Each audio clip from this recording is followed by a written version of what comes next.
Hello everyone, welcome to GS logical. जैसा कि आप सभी लोगों को पता है कि हम लोग यूपीएससी के लिए डेली करंट अफेयर की एक सीरीज आपके लिए चला रहे हैं, जहां पे हम लोग the Hindu, PIB, Down to Earth, Indian Express और भी जो इंपॉर्टेंट मैगजीन्स और न्यूज़पेपर्स आपके लिए होते हैं, उसमें जो यूपीएससी के हिसाब से रेलेवेंट न्यूज आर्टिकल्स होते हैं उनको कवर करने का काम करते हैं। 1 से 4 जून तक के वीडियोस हम लोग ऑलरेडी कर चुके हैं। आज ये आपके सामने 5 जून का वीडियो है। आज आपकी दो चीजें खास है, एक तो आपका आज एनवायरमेंट डे है। हालांकि आज हम कुछ भी एनवायरमेंट डे को लेकर के कवर नहीं कर रहे हैं, इन सारी चीजों को हम लोग कल कवर करेंगे। दूसरा, कल इलेक्शन के रिजल्ट्स आए हैं तो उसको लेकर के काफी, आप जहां जहां भी पूरे यूट्यूब पे देख रहे होगे, हर जगह पे पॉलिटिकल डिस्कशंस चल रहे हैं कि किसकी सरकार बनी, कैसे बनी। जबकि आपके एग्जाम के लिए वो बिल्कुल भी रेलेवेंस होल्ड नहीं करता है। आपके लिए रेलेवेंस होल्ड क्या करता है, वो है कोलिशन फॉर्म ऑफ गवर्नमेंट।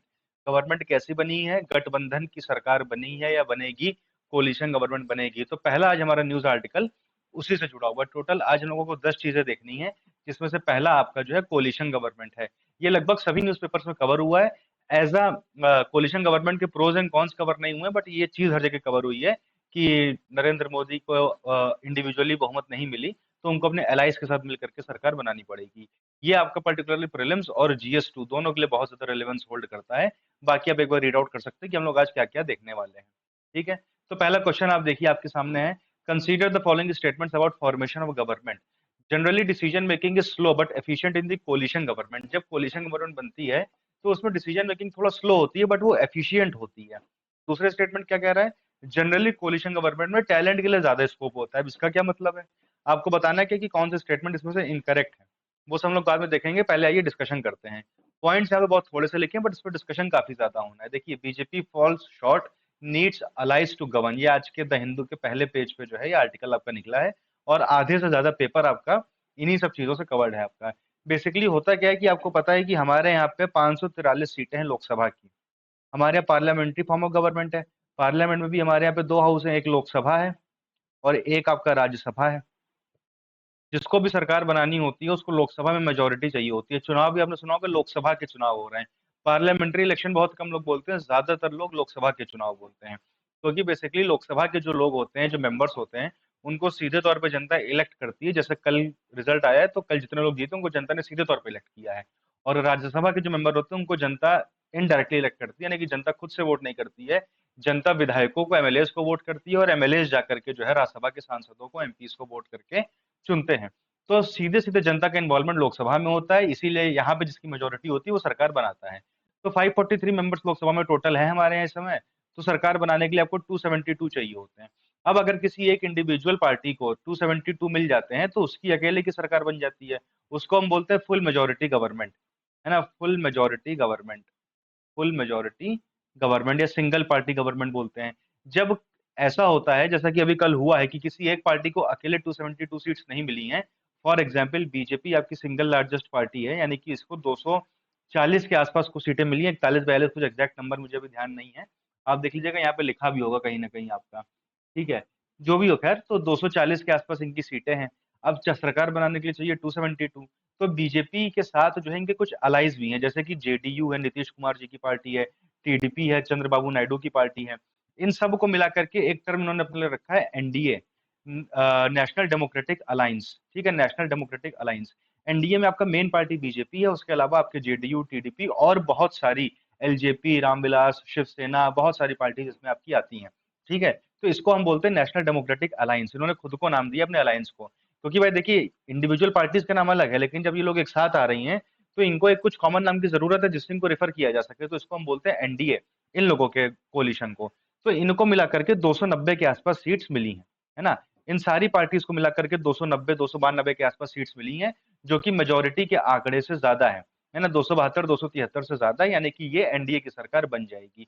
वहीं दूसरी तरफ आपका इंडिया ब्लॉक है ना। इंडिया ब्लॉक भी बहुत सारी पार्टीज का गठबंधन है, जैसे कि आपकी कांग्रेस, आपकी समाजवादी पार्टी, आपकी आरजेडी, आम आदमी पार्टी, एनसीपी, ये सब मिल करके इन्होंने एक दूसरा अलायंस बनाया था। इनको 240 के आसपास, 230 के आसपास इनके पूरे अलायंस को सीट्स मिली हैं। तो सरकार मेजरली किसकी बन रही है, वो आपकी एनडीए की बन रही है, बीजेपी लेड। अब यहाँ पे आपको पता चल रहा है, दो तरीके की सरकार बना सकते हो आप। एक, या तो आप अपने दम पे आपकी पार्टी अकेले पूरी सीट्स ले आए, जैसा कि 2014 और 2019 में हो रहा था। 2014 में बीजेपी की आपकी 283 सीट्स थी अकेले, और 2019 में बीजेपी की अकेले की 303 सीट थी। और इसके बाद एनडीए को जब जोड़ ले तो यहाँ पे 336 के आसपास आंकड़ा था, यहाँ पे 360 के आसपास आंकड़ा था, है ना। तो कहीं ना कहीं बहुत ही कंफर्टेबल गवर्नमेंट अभी तक चल रही थी, बट इस बार क्या हुआ कि थोड़ा सा चीजें कम हो गई है बीजेपी की, इस वजह से इंडिविजुअल सरकार नहीं बन पाएगी, एक तरीके से कंबाइंड गवर्नमेंट बनेगी। अब इसके कुछ ड्रॉबैक्स होते हैं, कुछ फायदे होते हैं। जब कई सारी पार्टीज मिल करके सरकार बना रही हैं, अब जाहिर सी बात है, कॉमन सेंस लगाइए कि अगर आपको अकेले सारी चीज, सारी पावर अकेले आपके पास है, तो भाई उसका फायदा क्या है कि आपको किसी से पूछना नहीं है, आप अथॉरिटेरियन हो जाओगे, है ना, आप अथॉरिटेरियन हो जाओगे, आप अपने हिसाब से काम करोगे, अपने हिसाब से चीजें मैनेज करोगे, ठीक है। लेकिन उसके कुछ ड्रॉबैक्स भी होते हैं। हो सकता है आपके डिसीजन सबको ध्यान में रखते हुए ना लिए गए हों, आप इंडिविजुअली गलत डिसीजन भी ले सकते हो कभी कभी, है ना। तो वही सारी बातें यहाँ पे भी अप्लाई होती है। कोलिशन गवर्नमेंट के कुछ अपने फायदे होते हैं, और जब फुल मेजोरिटी की सरकार बनती है तो उसके अपने कुछ फायदे होते हैं। तो यहाँ पे कोलिशन गवर्नमेंट की सरकार बनी है, इसके बेनिफिट्स हमको देखने हैं, पहली बात। अच्छा, जो इसके बेनिफिट्स हैं वही आपके फुल मेजोरिटी के ड्रॉबैक्स भी हैं, ये बात आप ध्यान रखिएगा, तभी मैंने यहाँ पे अलग से चार्ट नहीं बनाया है। जब कभी किसी एक पार्टी की फुल मेजोरिटी की सरकार बनेगी तो उसके नुकसान क्या होंगे, वो वही नुकसान होंगे जो आपके कोलिशन गवर्नमेंट के फायदे होते हैं, और जो कोलिशन गवर्नमेंट के नुकसान है वही फुल मेजोरिटी गवर्नमेंट के फायदे होते हैं। तो आपको यहाँ पे थिंकिंग पैटर्न अपना डेवलप करना है। बेनिफिट्स क्या होंगे कोलिशन गवर्नमेंट के? कर्व्स आर्बिट्रेरीनेस, भाई जाहिर सी बात है वन मैन शो नहीं होगा अब, क्योंकि सबको लेकर के चलना पड़ेगा। अब जाहिर सी बात है अगर नरेंद्र मोदी ने कोई ऐसा काम किया जो टीडीपी या जेडीयू के नेताओं को पसंद नहीं आएगा, तो वो लोग क्या धमकी देंगे कि हम आपसे समर्थन वापस ले लेंगे, तो आपकी सरकार जो है गिर जाएगी, आप मेजोरिटी को छू नहीं पाओगे, आपको वापस आना पड़ेगा, है ना। अच्छा, भारत में जब नया नया भारत आजाद हुआ था तो 1960-70 तक कांग्रेस का ये हाल था कि वो अपने दम पे सरकार बनाती थी, हमेशा फुल मेजोरिटी की। फिर एक टाइम आया 20-30 साल का, लगभग 20-30 साल का, 10-15 साल का, ज्यादातर ये टाइम जो है आपका 1990 से लेकर के 2014 तक का जो टाइम था, ये 15 साल, सॉरी 25 साल का जो टाइम पीरियड था स्पेसिफिकली, यहाँ पे किसी भी एक पार्टी को कभी भी मेजोरिटी नहीं मिली थी, हमेशा कोलिशन की सरकारें रही हैं। 2014 में नरेंद्र मोदी जब आए तो वापस से ये, जैसे कांग्रेस को एक जमाने में मेजोरिटी मिलती थी, इन्होंने मेजोरिटी लेकर के आए, और 2019 में इन्होंने उससे ज्यादा बेहतर परफॉर्मेंस की। इस बार भी उम्मीद की जा रही थी सबके द्वारा कि और बेहतर परफॉर्मेंस होगी, बट ऐसा हुआ नहीं। जनता ने कहीं ना कहीं थोड़ा सा पीछे खींच लिया इनको। तो भाई जाहिर सी बात है जब वन मैन शो होगा तो वो आर्बिट्रेरीनेस हो जाएगी। माई वे और हाईवे, अगर मेरी बात आपको पसंद है तो ठीक है, नहीं पसंद है तो ठीक है, चलेंगे अपने हिसाब से ही। तो वो अब नहीं हो पाएगा कोलिशन गवर्नमेंट में, आर्बिट्रेरीनेस नहीं रहेगी, सबको मिलजुल के काम करना पड़ेगा, इसी वजह से आइडिया ऑफ कंसेंसस डेवलप होगा। अभी तक क्या होता था, हो सकता है भाई मोदी जी फैसले सुनाते आए हों, अब लेकिन उनको फैसले सुनने पड़ेंगे, समझने पड़ेंगे, सबसे डिस्कस करना पड़ेगा चीजों को। मैं ये नहीं कह रहा हूँ कि वो ऐसा करते होंगे, मैं यहाँ पे ये डिनोट कर रहा हूँ कि कोलिशन गवर्नमेंट कैसे काम करती है और फुल मेजोरिटी गवर्नमेंट कैसे काम करती है। अभी मोदी जी की अकेले की 320 सीट होती तो वो अपनी मीटिंग में जाके बैठते और कहते कि मैं ये डिसीजन ले रहा हूँ, इसको लागू करना है। फिर कोई उसको सपोर्ट करता ना करता कोई फर्क नहीं पड़ता, लेकिन अब वो अपना डिसीजन तो देंगे, बट उनको सुनना पड़ेगा पलट के कि हाँ कोई इससे एग्री है, डिसएग्री है क्या नहीं है। इससे क्या होता है, रीजनल एस्पिरेशंस भी फुलफिल होती है। अब आपको पता है टीडीपी आपकी आंध्र प्रदेश की पार्टी है, तेलंगाना की पार्टी है, साउथ इंडिया की पार्टी है बेसिकली, है ना। तो साउथ इंडिया की जो स्पेसिफिक डिमांड्स होंगी, जो एस्पिरेशंस होंगी, वो कहीं ना कहीं नेशनल लेवल पे अकोमोडेट होंगी। भाई कोई एक एरिया स्पेसिफिक पार्टी, जैसे जेडीयू आपकी सिर्फ और सिर्फ बिहार की पार्टी है, टीडीपी आपकी साउथ की पार्टी है, तो ये लोग अपने अपने एरिया के एस्पिरेशंस को लेकर के केंद्र सरकार में जाएंगे और केंद्र सरकार से अपने एरिया के फेवर में काम करवाएंगे, तो कहीं ना कहीं रीजनल एस्पिरेशंस का फुलफिलमेंट होगा, डिसीजन मेकिंग एफिशिएंट हो जाएगी। जाहिर सी बात है एक आदमी बैठ के कोई डिसीजन ले रहा है, वहीं 10 आदमी बैठ के डिसीजन ले रहे हैं, हो सकता है प्रोसेस थोड़ा स्लो हो जाता है लोगों के डिसीजन लेने का, बट उसमें गलती की गुंजाइश कम होगी। एक आदमी जब अकेले डिसीजन लेता है तो उसमें वो अपनी व्यक्तिगत समझ के अकॉर्डिंग या ना समझ के अकॉर्डिंग डिसीजन लेता है, तो कहीं ना कहीं गलती की गुंजाइश ज्यादा होती है। ठीक है, बास्केट ऑफ आइडियोलॉजीज, अब टीडीपी की कुछ आइडियोलॉजी है, जेडीयू की कुछ आइडियोलॉजी है, बीजेपी की कुछ आइडियोलॉजी है, तो कहीं ना कहीं यहाँ पे क्या होगा कि बास्केट ऑफ आइडियोलॉजीज क्रिएट होंगी जब, तो उससे काफी ज्यादा जो है एक तरीके से एक एकोमोडेशन टाइप की चीज हमें देखने को मिलेगी। ठीक है, मोर स्कोप फॉर टैलेंट। अब खाली बीजेपी की सरकार बनती है अगर, तो सारे मंत्री बीजेपी के होते फॉर एग्जाम्पल, अब क्या है, 4 पार्टी और है साथ में, तो हो सकता है कोई ऐसा इंसान किसी और पार्टी में हो जो बीजेपी के सारे नेताओं से बेहतर काम करना जानता हो, उसको भी मंत्री बना सकते हैं, है ना। तो ये सब चीजें भी देखने को मिलेंगी, टैलेंट हंट ज्यादा आसान हो जाता है, ज्यादा स्कोप रहेगा टैलेंट का। हालांकि वास्तविकता में ऐसा होता नहीं है, पॉलिटिकल चीजों को ध्यान में रखते हुए मंत्री मंत्री बनाया जाता है, बट अगर एक बार को मान भी ले, बेनिफिट तो है ही ऑन पेपर, अब प्रैक्टिकली वो अप्लाई हो जाए ना, वो अलग की बात है। टैलेंट का स्कोप ज्यादा है। गवर्नमेंट रिस्पॉन्सिबल होगी भैया, वो कोई भी डिसीजन ऐसा ही नहीं ले लेगी, वो सबसे डिस्कस करेगी, कहीं ना कहीं उसको सबको लेकर के चलना पड़ेगा, सबको खुश रखना पड़ेगा, जो अपने अलाइज होंगे, तो कहीं ना कहीं ज्यादा रिस्पॉन्सिबिलिटी रहेगी गवर्नमेंट की। अब यही सब आपके नुकसान हैं किसके, फुल मेजोरिटी गवर्नमेंट के। उसमें आर्बिट्रेरीनेस रहती है, ठीक है, उसमें आपका कंसेंसस का आइडिया नहीं होता है, रीजनल एस्पिरेशन फुलफिल नहीं होती है, डिसीजन मेकिंग फास्ट होती है बट एफिशिएंट नहीं होती है, एक ही आइडियोलॉजी चलती रहती है, टैलेंट का स्कोप कम रहता है और गवर्नमेंट कहीं न कहीं रिस्पॉन्सिबल ज़्यादा नहीं होती है। बात समझ गए आप क्या कहना चाह रहा था मैं? अब इसकी अगर डिसएडवांटेजेस की बात करें, तो स्लो डिसीजन मेकिंग होती है, टाइम कंज्यूमिंग होती है। वहीं पे उसमें क्या होगा, फुल मेजॉरिटी में फास्ट डिसीजन मेकिंग होगी, भले गलत हो। यहाँ पे गवर्नमेंट अनस्टेबल रहेगी। भाई कल को मोदी जी ने कोई भी डिसीजन लिया जिससे जेडीयू नाराज़ हो गया, तो हमेशा एक खतरा बना रहेगा कि जेडीयू कभी भी उठ करके अपोजिशन के साथ जाकर के वहाँ सरकार बना सकता है अपनी। भाई ये लोग जिसके साथ चले जाएँगे उसकी मेजॉरिटी आ जाएगी। अभी इन्हीं लोगों की वजह से बीजेपी की मेजॉरिटी आ रही है, कल को ये लोग कांग्रेस के साथ चले गए तो भैया उनकी मेजॉरिटी हो जाएगी। तो कहीं न कहीं अनस्टेबिलिटी रहेगी। जैसे अब ये श्योरिटी नहीं है कि जो अभी 2024 में चुनाव हुए हैं, तो 2029 तक ये मोदी सरकार चलेगी चलेगी, बीच में कभी भी कुछ भी हो सकता है। अच्छा, इन सब का इम्पैक्ट आपका मार्केट के ऊपर, जो सेंसेक्स वगैरह होता है, इस पे भी दिखाई पड़ता है कहीं न कहीं नेगेटिव इम्पैक्ट जब गवर्नमेंट अनस्टेबल होती है। क्योंकि अलग-अलग गवर्नमेंट की बिज़नेस को लेके अलग-अलग पॉलिसीज़ होती हैं। अभी जैसे म नरेंद्र मोदी की मेजॉरिटी गवर्नमेंट होती है, तो सबको पता है कि नरेंद्र मोदी की बिज़नेस को लेके क्या आइडियोलॉजी है, तो मार्केट बूम कर जाता है। अब क्या है, अब पता नहीं है कि कौन सरकार बना दे, क्या हो जाए, तो कहीं न कहीं मार्केट अनस्टेबल है। पता नहीं होगा कि ब भाई कल को जो पीएम बनेगा या मंत्री बनेगा, उसकी क्या आइडियोलॉजी होगी मार्केट को लेकर के, बिज़नेस को लेकर के। तो एक सेंस ऑफ अनस्टेबिलिटी आ जाता है। डिसीजन मेकिंग, है ना? टफ डिसीजन मेकिंग नहीं हो पाती यहाँ पे। भाई जैसे आपका 370 हटना था या आपका जो है ये ट्रिपल तलाक एबॉलिश होना था, ये सब टफ डिसीजंस है एक कंट्री के हिसाब से। ये सारे वादे अटल बिहारी वाजपेयी जो खुद भी बीजेपी के थे, उन्होंने भी किए थे। बट उनकी क्योंकि कोalition सरकार थी, तो वो अपने एलाइज़ के प्रेशर में आकर के सब डिसीजन नहीं ले पाते थे। अभी इनके साथ क्या था कि ये लोग फुल मेजॉरिटी में खुद थे, तो इनके एलाइज़ चाहे नाराज़ हो, चाहे खुश हो, इनको जो डिसीजन लेना है वो ले रहे थे, टफ डिसीजंस। तो अब शायद ऐसा देखने को ना मिले, हालाँकि कल इन्होंने कहा है अपनी उसमें जब ये जीतने के बाद वहाँ गए थे अपने हेड ऑफिस में मोदी जी, तो उन्होंने कहा था कि टफ डिसीजन हम लेंगे यहाँ पे भी तीसरे टर्म में। बट ये कहने में और करने में बहुत ज़मीन आसमान का अंतर होगा, देखने वाली बात है। Regional interest take over national interest. अब भाई आपको पता है टीडीपी जब केंद्र में सरकार बनाएगी, तो इनका फोकस यूपी पे ज़्यादा रहेगा, बिहार पे ज़्यादा रहेगा, बंगाल पे ज़्यादा रहेगा या आंध्र प्रदेश, तेलंगाना पे ज़्यादा रहेगा। भाई ये रीजनल एस्पिरेशंस को ज़्यादा महत्व देंगे as compare to the national aspiration. तो ये कहीं न कहीं दिक्कत होती है। जब रीजनल पार्टियाँ केंद्र में सरकार बना लेती हैं आकर के, तो अपने एरिया स्पेसिफिक विकास की बात करती है और पैन इंडिया विकास की बात कम करती हैं। तो इसी से यही कई बार सेल्फिश मोटिव्स होते हैं। अब आपको पता है कि सरकार कभी भी गिर सकती है, तो लोग क्या करेंगे जो मंत्री-वंत्री होंगे, ये लोग इस हिसाब से काम करेंगे कि हम कितना ज़्यादा पैसा बना लें, मतलब एक प्रैक्टिकल बात है ना? जब ये रहता है कि सरकार हमारी चलनी है 5 साल, तो थोड़ा फोकस काम पे भी रहता है। पॉलिटिक्स में ज़्यादातर लोग जो है पैसे के लिए आते हैं, इसमें कोई भी दो राय नहीं है, ठीक है? तो यहाँ पे अब क्या होगा, सेल्फिश मोटिव्स के लिए लोग बहुत जल्दी-जल्दी काम करेंगे कि अपने सारे काम हम करवा लें, क्या पता सरकार रहे ना रहे, ऐसी चीज़ें कहीं न कहीं देखने को मिलती हैं। यही सारे आपके एडवांटेजेस हैं फुल मेजॉरिटी गवर्नमेंट के, ठीक है? आप इसको उस हिसाब से समझ सकते हैं।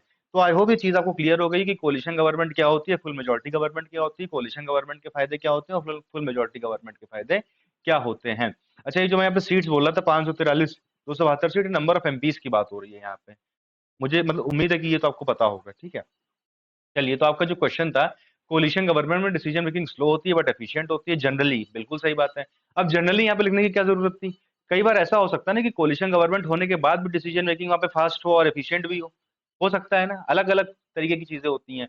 फिर generally there is more scope for talent in the coalition government. अब यहाँ भी जनरली ही है। हो सकता है कई बार एक ही पार्टी में सारा टैलेंट हो, क्या ऐसा पॉसिबिलिटी को तो मना नहीं कर सकते हैं। तो जनरली हमने यहाँ पे भी यूज़ किया, तो दोनों ही स्टेटमेंट आपके करेक्ट हैं, इनकरेक्ट कोई भी नहीं है, तो आंसर आपका क्या होगा? Neither 1 and 2। ठीक है, इनकरेक्ट पूछा गया था यहाँ पे। चलिए, अगले न्यूज़ आर्टिकल पे बढ़ते हैं। अगला है आपका यूरोपियन पार्लियामेंट के बारे में। यूरोपियन पार्लियामेंट के बारे में 3 स्टेटमेंट दिए हुए हैं, आपको बताना है कि कौन से सही हैं। इसका हेडक्वार्टर ब्रुसेल्स में है, 720 मेंबर हैं इसमें और यूरोपियन यूनियन के जो सिटीज़न्स हैं, वो यूरोपियन पार्लियामेंट के मेंबर्स को इलेक्ट करने के लिए वोट दे सकते हैं अपनी कंट्री में या फिर विदेश यानी कि अब्रॉड से भी वोट दे सकते हैं। ये 3 स्टेटमेंट है, बताने हैं आपको कौन से सही है, कौन से नहीं है। ठीक है? अब ये न्यूज़ में क्यों? क्योंकि इंडियन एक्सप्रेस में आर्टिकल आया था। न्यूज़ में थी, इस वजह से इंडियन एक्सप्रेस में आर्टिकल आया था और इंडियन एक्सप्रेस में आर्टिकल आया था, जिस वजह से न्यूज़ इस क्लास में इंक्लूड की जा रही है। ठीक है, तो यहाँ पे इलेक्शन होने हैं, तो उसी के बारे में कुछ चीज़ें थी, आइए देख लेते हैं थोड़ा बहुत इसके बारे में। प्रीलिम्स स्पेसिफिक न्यूज़ है, मेंस में इसका कोई भी योगदान नहीं है आपके। यूरोपियन पार्लियामेंट एक डायरेक्टली इलेक्टेड लेजिस्लेटिव बॉडी है यूरोपियन यूनियन की। आपको पता है यूरोपियन यूनियन यूरोपियन कंट्रीज का एक समूह है, उसी की जो है लेजिस्लेटिव बॉडी, कानून बनाने वाली बॉडी, जैसे हमारे यहाँ इंडिया में पार्लियामेंट है, वैसे पूरे यूरोपियन यूनियन की अगर हम बात करें तो उनकी यूरोपियन पार्लियामेंट है। ठीक है? यहाँ पे जो है इसका हेडक्वार्टर आपका स्ट्रासबर्ग फ्रांस में है। ठीक है? तो पहले स्टेटमेंट आपका गलत हो गया, ब्रुसेल्स में नहीं है, ब्रुसेल्स में आपका आई थिंक नाटो का हेडक्वार्टर है। ठीक है? स्ट्रासबर्ग फ्रांस में इनका हेडक्वार्टर है, पर ये अपना काम 3 लोकेशन से करते हैं अलग-अलग। स्ट्रासबर्ग से तो करते ही हैं, ब्रुसेल्स बेल्जियम से भी करते हैं और लक्ज़ेमबर्ग से भी करते हैं, बट हेडक्वार्टर कहाँ पे है? वो स्ट्रासबर्ग में है। काम ब्रुसेल्स पे भी करते हैं। प्राइमरी फंक्शन क्या है? Negotiating EU loss with member state governments, भाई जाहिर सी बात है, अब यूरोपियन यूनियन है तो कुछ कॉमन लॉज ये लोग बनाते होंगे, ठीक है। अब कॉमन लॉज बनाएंगे तो जो यूरोपियन यूनियन की मेंबर कंट्रीज हैं वो उस लॉ से कितना सहमत है कितना नहीं सहमत है, वो अपने यहाँ कैसे लागू करेंगे कैसे नहीं करेंगे, तो ये सब डिस्कशन करते हैं, नेगोशिएशन होता है। यूरोपियन यूनियन का बजट अप्रूव करने का काम कौन करता है? यूरोपियन पार्लियामेंट करती है। ये कुछ कुछ वैसा ही है जैसे हमारे देश की पार्लियामेंट हमारे देश का बजट अप्रूव करती है, तो पूरे यूरोपियन कंट्रीज का बजट जो एक ओवरऑल बजट है उसको अप्रूव कौन करता है? यूरोपियन पार्लियामेंट करती है, ठीक है। जैसे कोई भी इंटरनेशनल एग्रीमेंट या एनलार्जमेंट साइन करता है यूरोपियन यूनियन, तो उस पर वोटिंग होती है कहाँ पे? यूरोपियन पार्लियामेंट में, जैसे कि हमारे यहाँ पे होता है। हालांकि हमारे यहाँ तो प्रेसिडेंट के पास भी राइट है इसको रेटिफाई करने का। खैर, कोई भी अगर यूरोपियन कमीशन का प्रेसिडेंट होता है, ठीक है, यूरोपियन कमीशन का प्रेसिडेंट कौन होगा, कमिश्नर कौन होगा, इनके अपॉइंटमेंट वगैरह को अप्रूव करना और रिजेक्ट करना, ये काम भी यूरोपियन पार्लियामेंट का होता है।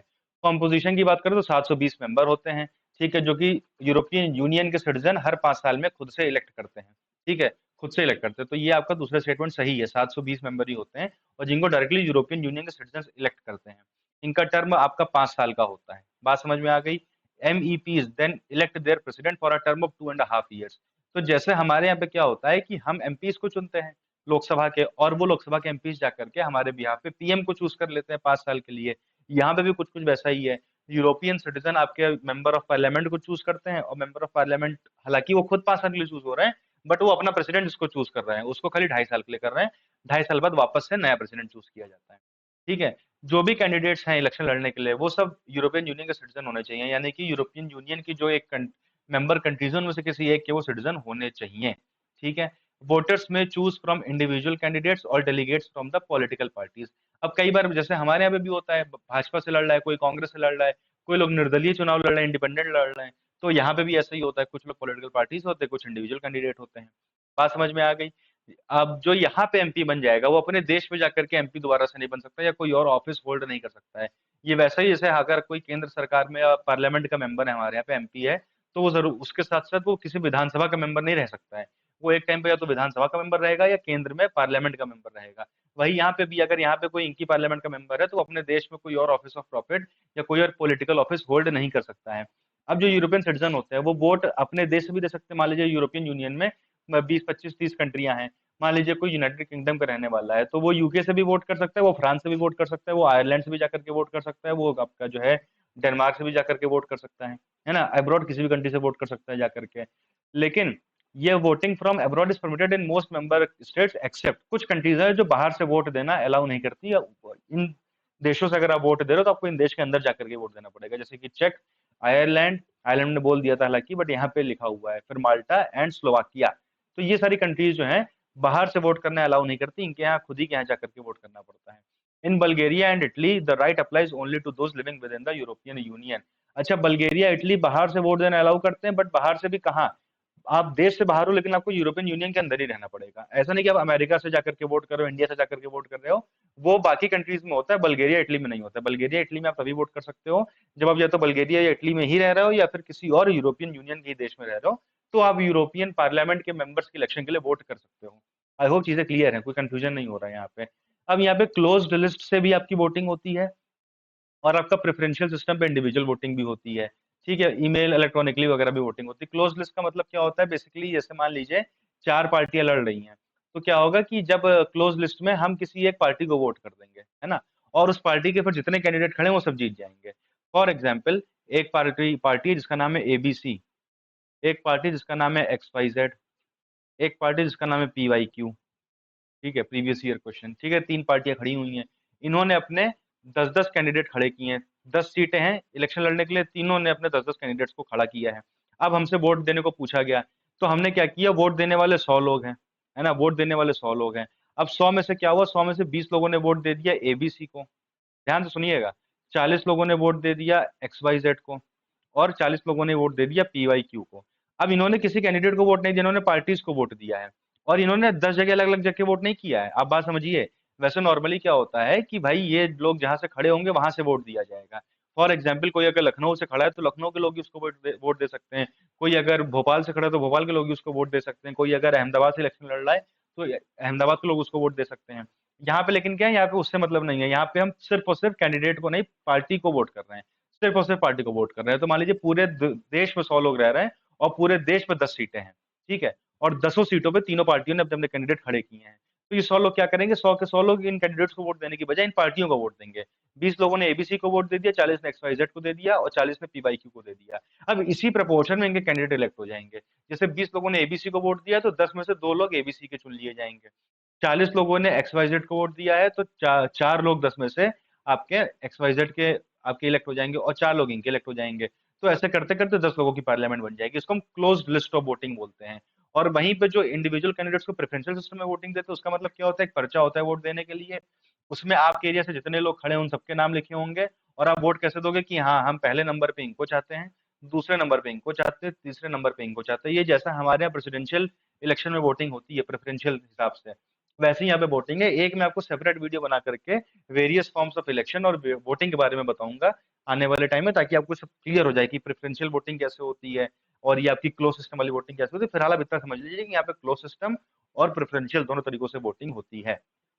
ठीक है, तो यहाँ पे दूसरा स्टेटमेंट सही है, तीसरा स्टेटमेंट भी सही है, पहला गलत है बस। तो यहाँ पे करेक्ट पूछा गया था, तो option number B 2 and 3 is the right answer. अगला क्वेश्चन है आपका Council of Scientific and Industrial Research CSIR के बारे में। इसको 1948 में स्टैब्लिश किया गया था, हेडक्वार्टर इसका न्यू दिल्ली में है। और union minister of science and technology जो होते हैं देश के, वो आपके एक्स ऑफिशियो चेयरमैन होते हैं। इसके इनकरेक्ट बताना है इसमें से कौन सा है। आइए देखते हैं। अब ये PIB ने न्यूज कवर की है, एक आपका CSIR ने क्या किया है, CSIR फिनोम इंडिया प्रोजेक्ट इन्होंने शुरू किया था। ये देखते हैं इसके बारे में, PIB ने इसको कवर किया है। CSIR concluded the first phase of the longitudinal health monitoring project Phenom India and organized a special event Phenom India CSIR Health Cohort Knowledge Base, PI check इसको हम बोलते हैं, फिनोम इंडिया चेक के नाम से इसको हम जानते हैं। ठीक है, ये इसका शॉर्ट फॉर्म है और ये PI चेक का फुल फॉर्म है phenome India CSIR health cohort knowledge base is an initiative by CSIR, जिसको दिसंबर 2023 में लॉन्च किया गया था। ठीक है, इतनी बात क्लियर हो गई कि भैया ये CSIR का प्रोजेक्ट है फिनोम इंडिया, जिसको हम PI चेक भी बोलते हैं, और इसको 7 दिसंबर 2023 में लॉन्च किया गया था। इसका मकसद क्या था, project aims to develop India specific risk prediction models for cardio metabolic diseases including diabetes, liver disease and cardiac disease.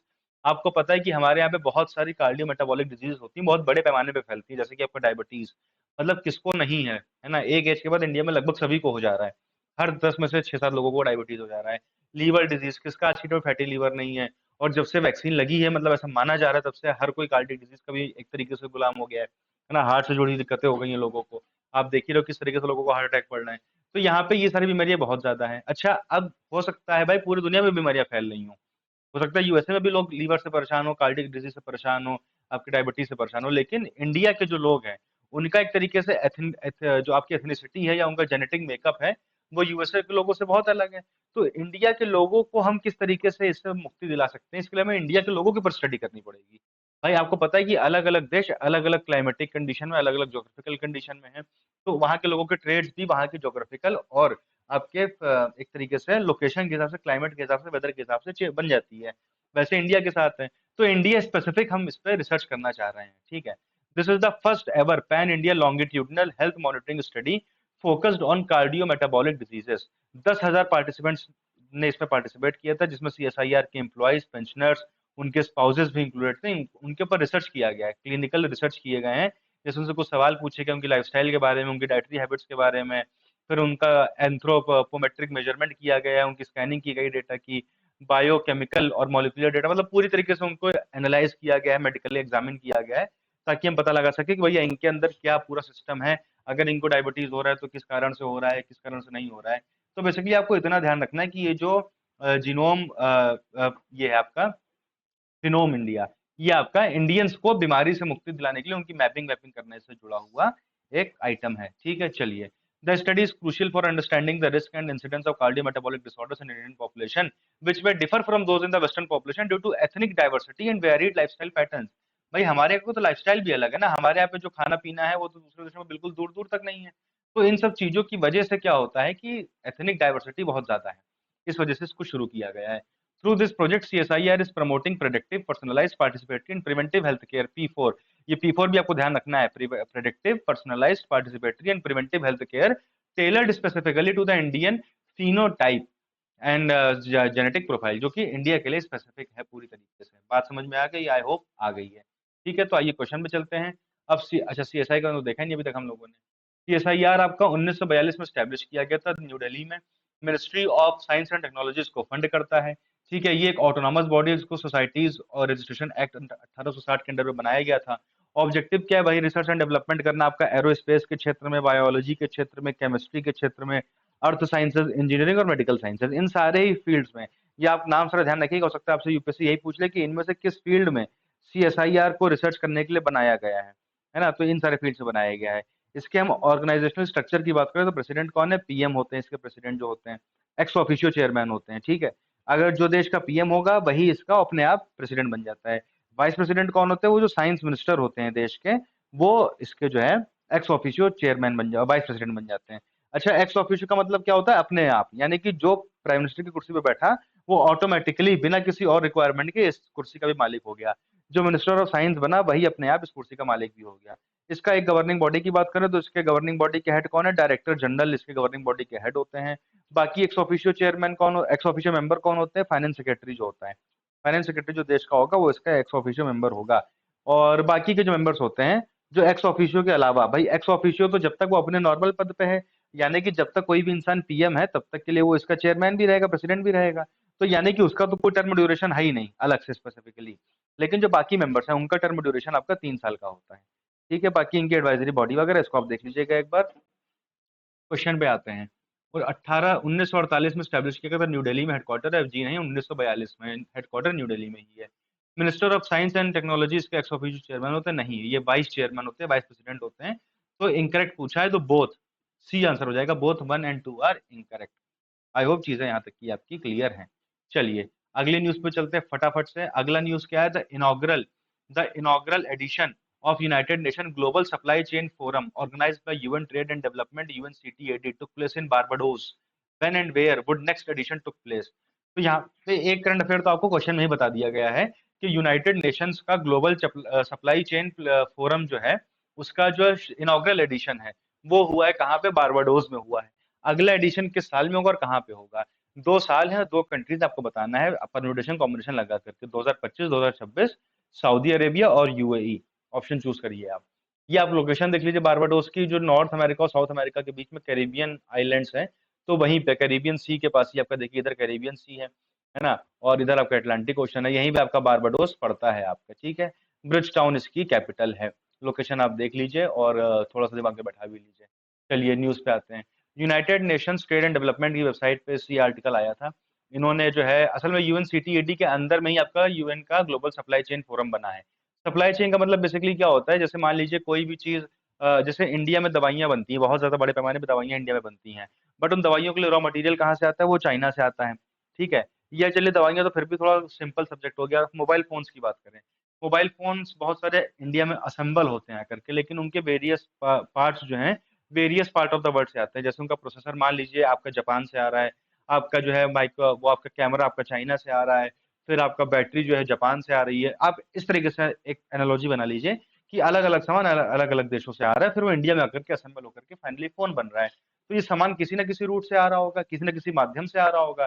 तो जिस रूट से जिस माध्यम से आ रहा होगा उसी को हम सप्लाई चेन बोलते हैं कि भैया सप्लाई चेन में, अब मान लीजिए सप्लाई चेन में डिस्रप्शन आ गया। फॉर एग्जाम्पल मान लीजिए ताइवान और चाइना के बीच से होते हुए, जो उनके बीच में ताइवान स्ट्रेट है, वहां से होते हुए आपके जहाज आ रहे थे जो ये सारा सामान लेके इंडिया में आते थे। कल को ताइवान और चाइना का युद्ध छिड़ गया, वो रास्ता ब्लॉक हो गया, तो आपको लगता नहीं कि हाँ इंडिया में मोबाइल फोन का जो एक तरीके से मार्केट है वो भी हिल जाएगा? क्योंकि भैया रॉ मटेरियल की सप्लाई कम हो जाएगी।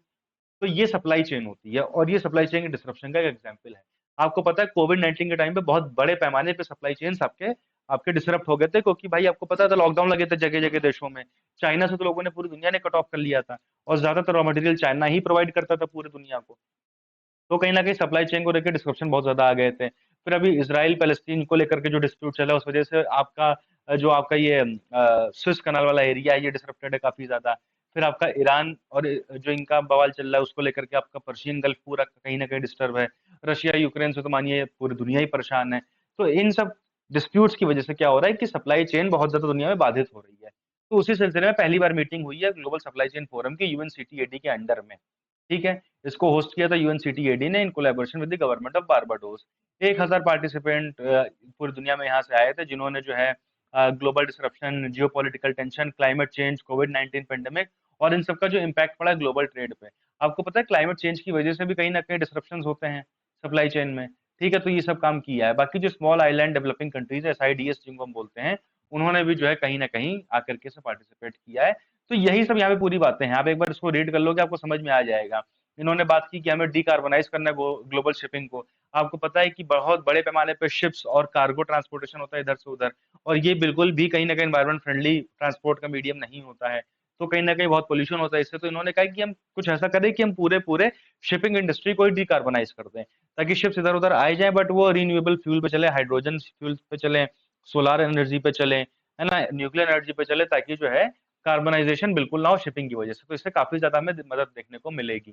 ठीक है, ये सब चीजें करने का डिस्कशन हुआ है कि कैसे की जाए, कुछ हम जो इंसेंटिवाइज करें लोगों को, नए फ्यूल्स डेवलप करें, पोर्ट्स को रेडी करें, है ना, ताकि वो नए तरीके के शिप्स को हैंडल कर सकें, शिप्स को डेवलप करें।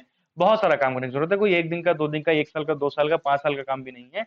ये 20-30 साल का काम है जो होगा धीरे धीरे करके। ठीक है, मेजर आउटकम क्या था इस फोरम का, ये इन्होंने लॉन्च किया है manifesto for intermodal low carbon efficient and resilient flight transport and logistics. नाम ध्यान रखिएगा, और कहाँ पे लॉन्च किया गया है ध्यान रखिएगा। इसमें होगा क्या, ये आपको नाम से ही पता चल रहा है, एक बार आप देख लेंगे। ठीक है, चलिए, बाकी सारी बातें वही सब है कि इनके मंत्री मंत्री आए थे, फाइनेंशियल सपोर्ट की बात करी गई है। देखिए, जिस्ट आपको समझ में आ गई तो अब आपके लिए कुछ भी कठिन नहीं है इस पूरी न्यूज में। सप्लाई चेन ग्लोबल क्या होती है अगर आपको पता चल गया तो फिर इसमें कुछ भी बचा नहीं है जानने के लिए, सिवाय एक दो फैक्ट के। The scientific achievement of the forum was the launch of the UN trade and development trade and transport data set developed in collaboration with the world bank. ये फैक्ट बहुत इंपॉर्टेंट है कि इन्होंने ही जो है क्या किया था, इसी फोरम ने एक UN trade and development trade and transport data set बनाया है, किसके साथ मिलकर, वर्ल्ड बैंक के साथ मिलकर के। अब इसका मतलब क्या है, this comprehensive repository provides global data on over 100 commodities and various transport modes. पूरी दुनिया में 100 के ऊपर जो कमोडिटीज जिनमें ट्रेड हो रहा है, किस माध्यम से ट्रेड हो रहा है, क्या ट्रांसपोर्टेशन यूज हो रहा है, उन सब का जो है क्या कॉस्ट आ रहा है, इन सबका होलिस्टिक व्यू लेकर के डेटा तैयार किया गया है ना। भाई, जब आप प्रेजेंट सिचुएशन का को आप अच्छे से समझ पाओगे तभी तो आप उसको चेंज कर पाओगे। अगर आप प्रेजेंट सिचुएशन को समझोगे नहीं कि कितना कमोडिटी जा रही, कितनी आ रही है, कितना कॉस्ट आ रहा है, तो उसको आप कैसे मैनेज करोगे फिर आने वाले टाइम पे। तो उसके लिए डिपॉजिटरी बनाई गई, बहुत इंपॉर्टेंट है, ध्यान रखिएगा। और नेक्स्ट फोरम आपका सऊदी अरेबिया में 2026 में होगा, इसका सेकंड जो फोरम होगा। तो आपका आंसर क्या हो जाएगा, answer number B is the correct.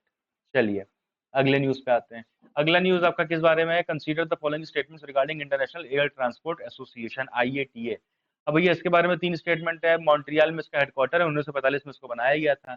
इसका गोल क्या है कि भैया एयरलाइन का जो कॉस्ट है उसको रिड्यूस कर दें, उसके ऑपरेशंस को सिंप्लीफाई कर दें और पैसेंजर की कन्वीनियंस बढ़ा दें। नाम से लग रहा है इंटरनेशनल एयर ट्रांसपोर्ट एसोसिएशन, जो एयर ट्रांसपोर्ट हो रहा है उसको इंटरनेशनल लेवल पे मैनेज करने के लिए इसको बनाया गया है। इसकी हर साल, हर 2 साल में मीटिंग होती है, कहाँ पे, किस महीने में, जून में। यूपीएससी ने पास्ट में ऐसे क्वेश्चन पूछे हैं, तो ये बात भी आपको ध्यान रखनी है। तीसरा वाला जो फैक्ट है, कौन कौन से स्टेटमेंट सही है ये आपको बताना है, पहला दूसरा, दूसरा पहला तीसरा, या फिर तीसरा। आइए देखते हैं क्या हुआ है। प्रीलिम से स्पेसिफिक न्यूज है, इंडिया जो है होस्ट करने वाला है क्या, जो एनुअल जनरल मीटिंग होती है इनकी, इंटरनेशनल एयर ट्रांसपोर्ट एसोसिएशन की, after a gap of 42 years. 42 साल पहले इंडिया ने इसको होस्ट किया था, 42 साल बाद अब होस्ट करने के लिए जा रहा है। एनुअल जनरल मीटिंग है, तो पहली बात तो आपको क्लियर होगी कि एनुअल जनरल मीटिंग है, तो ये एवरी 2 ईयर वाली बात आप काट दीजिए। एनुअल मतलब वही जो हर साल होता है, तो तीसरा स्टेटमेंट गलत है। अब तीसरा हट जाएगा, तो या तो ओनली 2 होगा या फिर 1 और 2 होगा। आइए देखते हैं आगे। अब अगर IATA की बात करें तो भैया इसको 1945 में स्टैब्लिश किया गया था। वर्ल्ड की जो एयरलाइंस होंगे एक तरीके से इंटरनेशनल ट्रेड एसोसिएशन है। ठीक है, स्टैब्लिश कहाँ किया गया था, हवाना क्यूबा में। हवाना क्यूबा में इसको स्टैब्लिश किया गया था, 57 कंट्रीज की फाउंडिंग मेंबर थी। मिशन क्या था, टू रिप्रेजेंट है, lead and serve the airline industry. जैसा कि नाम से पता चल रहा है वैसा ही काम है इसका। ठीक है, ये सारी बातें आप देख लीजिएगा। 330 एयरलाइन को समय ये रिप्रेजेंट कर रहा है, जो कि 80% of the global air traffic को कहीं ना कहीं कंप्राइज करते हैं। कहने का मतलब ये है कि जो बड़ी बड़ी एयरलाइंस हैं, तो ऐसे पूरी दुनिया की 80% एयरलाइंस इस समय जो है एक तरीके से इसके अंडर में आती हैं। हेडक्वार्टर इसका कहाँ है, मॉन्ट्रियल कनाडा में है। तो पहला स्टेटमेंट सही हो गया, 1945 में बनी थी और मॉन्ट्रियल कनाडा में इसका हेडक्वार्टर है। तो स्टेटमेंट 1 इज द करेक्ट, तो 1 और 2 आर द करेक्ट आंसर। 3 जब हट ही गया था तो आपके यही दोनों बचे हुए थे, तो पहला और दूसरा आपका सही आंसर है। दूसरा पढ़े बिना आपने बता दिया। इसके फंक्शन आप देख लीजिए, मतलब इसमें कोई और बहुत खास बात नहीं, फंक्शन आप एक बार रीड आउट कर लीजिएगा खुद से। कोई अलग फंक्शन नहीं है भाई, एयरलाइन की कैसे कॉस्ट इंप्रूव करें, कैसे जो हम एक सेफ और सिक्योर नॉर्म्स बनाएं कॉस्ट एफिशिएंट मैनर में, कैसे हम जो स्टेक होल्डर्स हैं उनको डाइवर्सिफाई करवाएं, है ना। ये मतलब बहुत सारे ऐसे छोटी मोटी चीजें, पॉलिसी वॉलिसी फॉर्मुलेट करने वाले जैसे काम इनके होते हैं। और इनकी मीटिंग हर साल जून में होती है, ये बात आपको ध्यान रखनी है, हर 2 साल में नहीं होती। तो ये न्यूज भी छोटी सी थी, इंपॉर्टेंट थी, बट तो आपके लिए कवर कर दी गई है। अगला आपका क्वेश्चन क्या है, which of the following geographical areas of the world is famous for the variety of stromatolites. अब ये स्ट्रोमेटोलाइट्स कौन सी बला है भैया, और ये जो बला है वो कहाँ पाई जाती है ज्यादा? Antarctica, Arctic, Australia, America, south, ये आपको बताना है। तो अभी बेसिकली एक बिजनेस इंसाइडर करके आपका एक न्यूज पेपर है, इनके ऑनलाइन पोर्टल में मैंने देखा था कि ये आपका न्यूज कवर हुई थी। The first life forms on earth might have came from Saudi Arabia. मतलब ये एक तरीके से बेसिकली ये देखने वाले होता क्या है ये, साइंटिस्ट ने रिसेंटली अभी कुछ स्ट्रोमेटोलाइट्स को डिस्कवर किया है। कहाँ से? शेबारा आइलैंड से। शेबारा आइलैंड कहाँ पे है आपकी? सऊदी अरेबिया में, रेड सी में। ठीक है, north eastern shelf of the, जो रेड सी का नॉर्थ ईस्टर्न एरिया है वहां पे आपकी शेबारा आइलैंड पड़ती है। वहां से इन्होंने जो है डिस्कवर किया है क्या? स्ट्रोमेटोलाइट्स। अब स्ट्रोमेटोलाइट्स या फिर स्ट्रोमेटोलिथ जिसको हम बोलते हैं, ये होते क्या है? ये एक तरीके का, मतलब आप मान के चलिए एक सेडिमेंटेशन होता है जो एल्गी से बना हुआ होता है, साइनोबैक्टीरिया जिसको हम बोलते हैं। ठीक है, वो लोग धीरे धीरे इकट्ठा होकर के बहुत सारे साइनोबैक्टीरिया, बहुत सारे ब्लू ग्रीन एल्गी इकट्ठा होकर के जो है एक तरीके से स्टोमेटोलाइट बना देते हैं। अब ये धीरे धीरे माइक्रो ऑर्गेनिज्म के जरिए बाइंड हो जाते हैं, इनका सेडिमेंटेशन हो जाता है, तो काफी स्ट्रॉन्ग जो है ये बन जाता है। ठीक है, अब ये सब इंपॉर्टेंट नहीं है कि कैसे बनता है, क्या बनता है। एक बात जो इंपॉर्टेंट है कि स्टोमेटोलाइट बनता किससे? तो ब्लू ग्रीन एल्गी से बनता है। दूसरी बात जो इंपॉर्टेंट है, ये शुरुआती दौर पे जब इस धरती पे ऑक्सीजन नहीं थी, है ना, तब ये पहले ऐसे लोग थे, जीव थे, जिन्होंने ग्रेट ऑक्सीजनेशन इवेंट में पार्टिसिपेट किया था और उन्होंने धरती पे ऑक्सीजन बनाना शुरू किया था, है ना, ऐसे स्टोमेटोलाइट्स ने, जिसकी वजह से अर्थ पे लाइफ पॉसिबल हो पाई थी। इतनी बात अगर आपको समझ में आ गई तो आइए अब एक बार रीडिंग कर लेते हैं। As sediments layered in the shallow water, bacteria grew over it binding the sedimentary particles and building layer upon millimetre layer until the layers became mounds। तो धीरे धीरे करके माउंट्स बन गए एक तरीके से साइनोबैक्टीरियाज के। अब ये स्ट्रक्चर जो होते हैं, ये thin alternating light and dark layers होती हैं, है ना, आप फोटो में आपको देख के लग भी रहा होगा। ये सबसे कॉमन थे आपके प्री कैम्ब्रियन टाइम पे, 542 मिलियन साल पहले। ज्यादातर स्टोमेटोलाइट्स आपके मरीन वाटर में होते हैं, यानी कि खारे पानी में होते हैं, बट कुछ प्रोटेरोजोइक स्टेटा के जो आपके ये होते हैं स्टोमेटोलाइट, ये आपके साफ पानी में भी होते हैं, यानी कि फ्रेश वाटर पॉन्ड्स में भी होते हैं, लेक्स में भी होते हैं, या फिर आपका इंटरटाइडल एरिया है जहाँ पे खारा पानी और मीठा पानी मिलता है, ऐसी जगहों पे भी होते हैं। ठीक है, तो अगर आपसे कोई यूपीएससी ये कह दे कि the stromatolites are essentially found in the marine water, तो ऐसा जरूरी नहीं है, फ्रेश वाटर में भी पाए जाते हैं, मिक्स वाटर में भी पाए जाते हैं। बात क्लियर हो गई आपका? ठीक है। वेस्टर्न ऑस्ट्रेलिया में मतलब काफी ज्यादा स्टोमेटोलाइट्स की वैरायटी हमको देखने को मिलती है। तो आपके क्वेश्चन का आंसर आपको मिल गया वेस्टर्न ऑस्ट्रेलिया, यानी कि ऑप्शन नंबर सी ऑस्ट्रेलिया आपका आंसर होगा। Stromatolites provide some of the most ancient records of life on earth by fossil remains which date back more than 3.5 billion years ago. Further, ये बहुत important है, these biotic structures were instrumental in the great oxidation event over 2 billion years ago, introducing oxygen into the atmosphere and transforming the planet's habitability. Being photosynthetic, cyanobacteria produce oxygen as a byproduct. Photosynthesis is the only major source of free oxygen gas in the atmosphere. तो आपको पता है कि इस पूरे धरती पे जो ऑक्सीजन है वो फोटोसिंथेसिस की वजह से है, और ये लोग फोटोसिंथेसिस करते थे, तो ये क्या करते थे, कार्बन को लेकर के ऑक्सीजन को as a by product release करते थे, जिस वजह से लाइफ पॉसिबल हो पाई है अर्थ में। ठीक है, तो ये इसके बारे में न्यूज आइटम था, छोटा छोटा मगर इंपॉर्टेंट, छोटी छोटी मगर मोटी बातें, शक्तिमान कहता था ना, तो आपको ध्यान रखना है। अगला आपका स्टेटमेंट है रजिया सुल्ताना के बारे में। दो छोटी छोटी न्यूज है, रजिया सुल्ताना और आपका अहिल्याबाई होलकर, भारत की दो महिलाएं न्यूज में हैं, इनके ऊपर आर्टिकल्स आए हैं दो बड़े बड़े न्यूज़पेपर में, तो इस वजह से न्यूज में है। तो रजिया सुल्ताना के बारे में तीन स्टेटमेंट है। ये पहली महिला शासक थी दिल्ली की, इन्होंने दिल्ली सल्तनत की कमान संभाली 1235 से 1240 तक। इन्होंने सक्सीड किया था किसको? इख्तियारुद्दीन अल्तुनिया को सक्सीड करके ये आपकी एक तरीके से सुल्ताना बनी थी। कौन सा स्टेटमेंट इनकरेक्ट है ये आपको बताना है। चलिए आइए देखते हैं। द इंडियन एक्सप्रेस में इनके ऊपर एक आपका एक्सप्लेन सेक्शन में आर्टिकल आया था। बेसिकली दिल्ली में इनका टोम वोम है, तो कहीं ना कहीं उसी को लेकर के कुछ ना कुछ था। तो ये सुल्तान इल्तुतमिश की बेटी थी। आपको पता है कि 1206 से जो है स्लेव डायनेस्टी की शुरुआत हुई थी। ठीक है, पहले क्या होता है, 1191 1192 में जो है बैटल ऑफ तराइन होते हैं, जहाँ पे मोहम्मद गोरी पृथ्वीराज चौहान को हरा करके अपना शासन बना लेता है। फिर जब वो 1206 में मर जाता है, तो उसकी जगह पे मतलब तब पहली बार कुतुबुद्दीन ऐबक भारत में जो है स्थापना करता है स्लेव डायनेस्टी की, है ना। फिर 1210 में ये मर जाता है, 1210 में इसकी जगह इल्तुतमिश राजा बनता है, जो कुतुबुद्दीन ऐबक के द्वारा बनाए गए आपके साम्राज्य को आगे बढ़ाता है।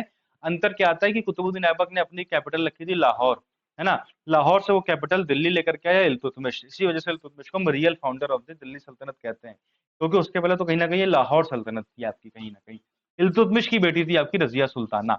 बात समझ में आ गई?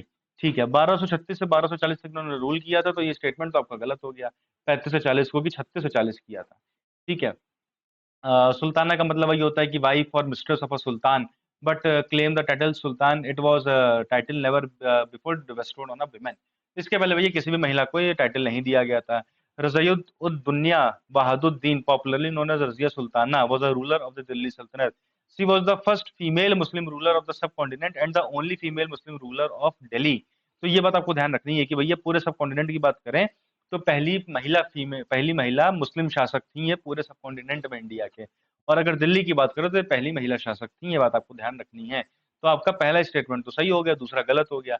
अब पहला सही है ना, लेकिन दूसरा गलत है, तो उसके बाद ऑप्शन क्या बच रहे हैं? या तो मतलब कोई नहीं बच रहा है, 1 एंड 3 बच रहा है, क्योंकि 1 तो कंफर्म सही है।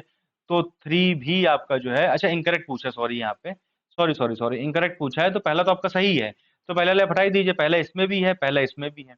अब आपका बचा 2 और 3, 2 आपका इनकरेक्ट है, तो ये और ये होगा 2 एंड 3, क्योंकि डी ऑप्शन में तो 2 वाला ऑप्शन ही नहीं है कोई, है ना।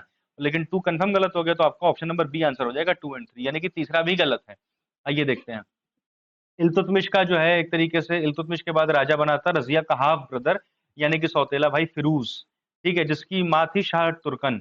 शाह तुर्कन ने जो है प्लान किया था कि ये रजिया सुल्ताना को मरवा देंगे हम, क्योंकि ये कहीं ना कहीं आपकी दिल्ली सल्तनत के तख्त पे कब्जा करने के लिए बैठी हुई थी। एक रिबेलियन हुआ, एक तरीके से विद्रोह हुआ रुकनुद्दीन के खिलाफ, जिसमें रजिया ने इंस्टिगेट कर दिया पब्लिक को शाह तुर्कन के अगेंस्ट, शाह तुर्कन के अगेंस्ट। ठीक है, शाह तुर्कन के अगेंस्ट रजिया ने जनता को इंस्टिगेट कर दिया, और खुद रुकनुद्दीन को हटा करके 1236 में गद्दी पे बैठ गई। इनको बहुत सारे नोबल्स ने चैलेंज वैलेंज किया था वगैरह वगैरह, इनको हटा वटा भी दिया गया था बाद में। 1240 में इनको नोबल्स ने हटा दिया था, है ना। 4 साल से कम्बिंग का रूल चला था। फिर इन्होंने अपने एक रिबल से शादी कर ली, है ना। Married one of the rebels, जिसका नाम था इख्तियारुद्दीन अल्तुनिया। और ये सोची कि इनसे शादी कर लेंगे तो कहीं ना कहीं हमारे रिबल्स के बीच में इज्जत बढ़ जाएगी और हम वापस से अपने थ्रोन पर बैठ जाएंगे, बट ऐसा हो नहीं पाया। इनके सौतेले भाई एक और मुइजुद्दीन बहराम ने इनको हरा करके मार दिया था कुछ टाइम बाद। ठीक है, तो ये जो आपके इख्तियारुद्दीन अल्तुनिया है, ये इनके एक तरीके से सक्सेसर ये खुद थे। सक्सेसर क्या थे मतलब, बेसिकली इनके रिबल थे, जिनके साथ मिल करके इन्होंने जो है कहीं ना कहीं अपने थ्रोन को वापस लाने का प्रयास किया था। तो तीसरा स्टेटमेंट भैया आपका गलत हो गया है, तो आपको पहले से बता रखा था मैंने। चलिए भाई, अगली न्यूज क्या, अगली न्यूज आपकी अहिल्या बाई होलकर के बारे में। इन्होंने काशी विश्वनाथ मंदिर को रिकंस्ट्रक्ट करवाया था कब? 18वीं शताब्दी की शुरुआत में। ठीक है, इन्होंने अपने इकलौते बेटे, जो कि कैपिटल ऑफेंस के लिए जिम्मेदार था, उसको डेथ सेंटेंस दे दिया था, हाथियों से कुचल करके उसको मार दिया या कुचलवा करके। जॉन कीए, द ब्रिटिश हिस्टोरियन ने इनको टाइटल दिया था the queen of the philosopher queen का। ठीक है, इन्होंने इनको द फिलोसफर क्वीन का टाइटल दिया गया था। कौन सा सही है ये आपको बताना है। चलिए, इसके ऊपर भी आपका इंडियन एक्सप्रेस में ये आर्टिकल आया था। बेसिकली इसमें आर्टिकल सबके ऊपर आया था, इनकी बर्थ एनिवर्सरी थी असल में आपकी 31 मई को, जिस वजह से इनके ऊपर हर जगह आर्टिकल्स आए थे। Just a second. चलिए, बेसिकली होता क्या है कि कई बार किसी किसी दिन न्यूज़पेपर में बहुत सारे आर्टिकल हो जाते हैं, तो उनको उस दिन कभी कभी कवर नहीं किया जाता है, क्योंकि भाई एक लेंथ का भी हमें ध्यान रखना है। वीकली वीडियोस अगर हम डेली दे रहे हैं तो डेली हम 1-2 घंटे का वीडियो तो दे नहीं देंगे।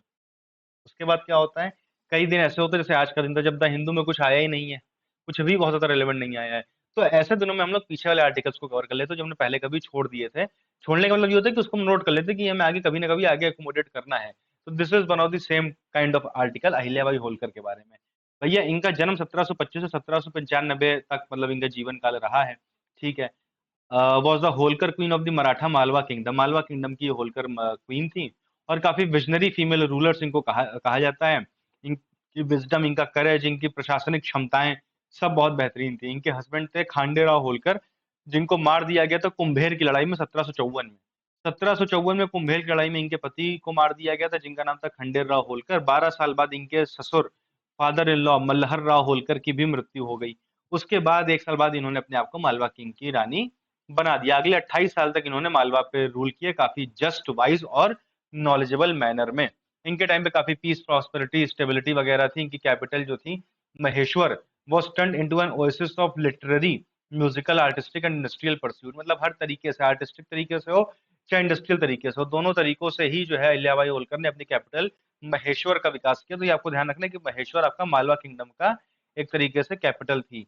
She welcome stalwart such as Marathi poet Moropant, Shahir Anant Gandhi, Sanskrit scholar Kushali Ram into her capital. सब नाम आपको ध्यान रखने हैं, सबके सब नाम आपको ध्यान रखने हैं। मराठी पोएट मोरोपंत, शहीर अनंत गांधी, संस्कृत स्कॉलर खुशहाली राम, ये सब अहिल्याबाई होलकर से जुड़े हुए थे। अच्छा, GS1 का जो पेपर होता है उसमें भी कई बार जो है किसी इंडिविजुअल्स के ऊपर क्वेश्चन आ जाता है, और ये बहुत ज्यादा पुरानी नहीं है, ऊपर से महिला भी है, तो इनके बारे में सवाल आ सकता है। ठीक है, इनके बारे में सवाल आ सकता है। खैर उतना लोड नहीं लेना है, थोड़ा बहुत, लेकिन आपको पॉइंट्स तैयार होने चाहिए।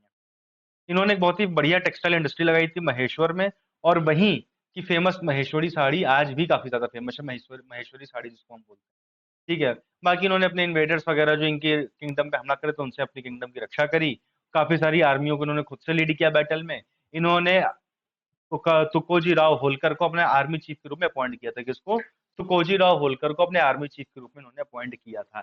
She under reputation for administering justice Fairlie during her rule without partiality. इसी वजह से इन्होंने अपने लड़के जो कि कैपिटल ऑफेंस के जिम्मेदार था उसको हाथी से कुचलवा के मारने की सजा दे दी थी। तो ये काफी जस्ट थी और किसी के साथ पक्षपात नहीं करती थी, चाहे इनका खुद का बेटा ही क्यों ना हो।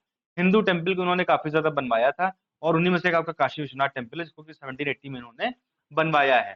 ठीक है, इसके अलावा जो जॉन की है उन्होंने इनको जो है द फिलोसफर क्वीन की उपाधि दी थी।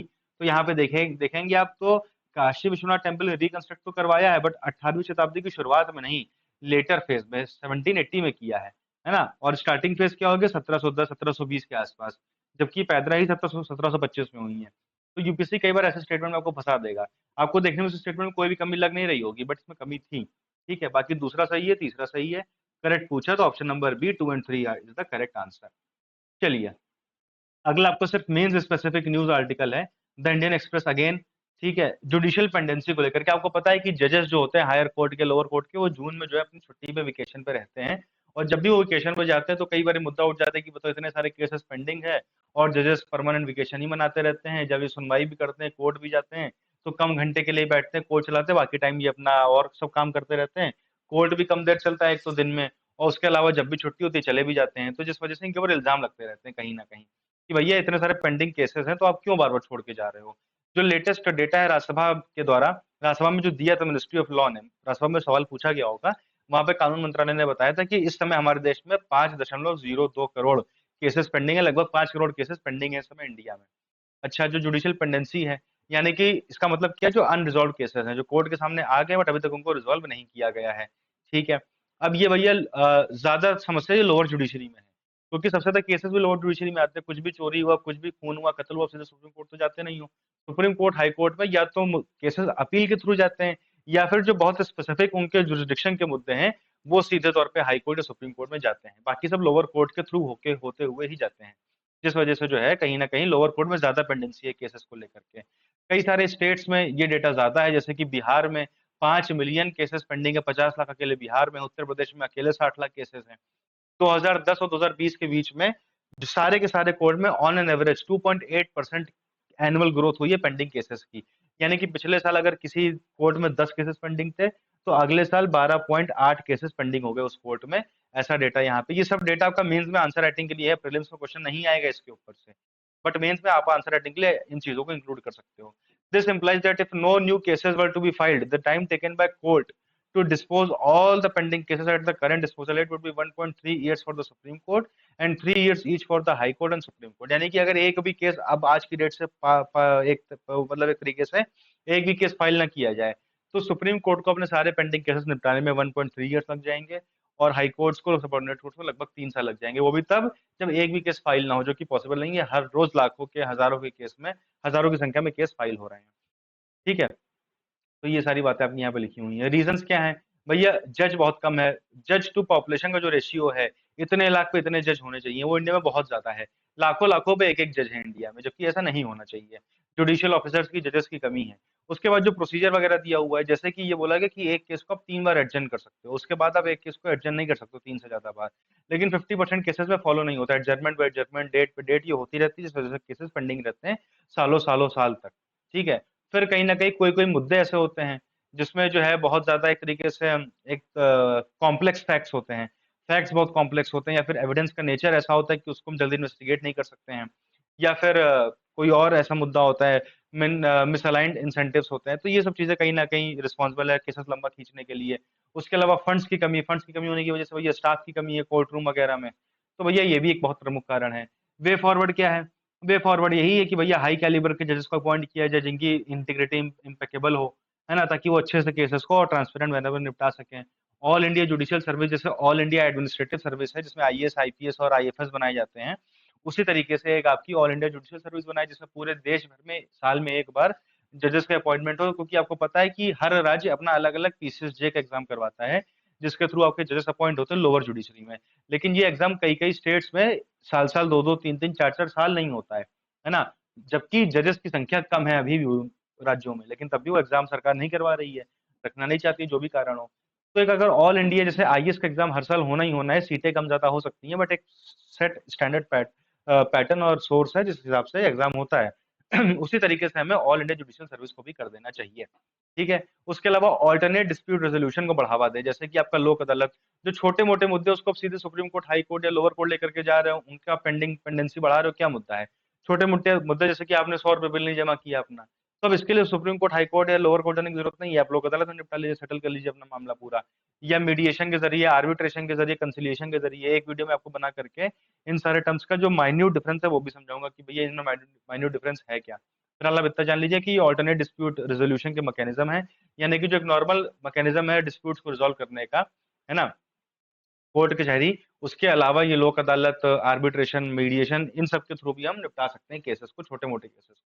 ठीक है। फिर गवर्नमेंट फंड वगैरह प्रोवाइड करे ताकि जजेस का अपॉइंटमेंट हो सके, इंफ्रास्ट्रक्चर वगैरह बन सके, ये सारी चीजें हैं।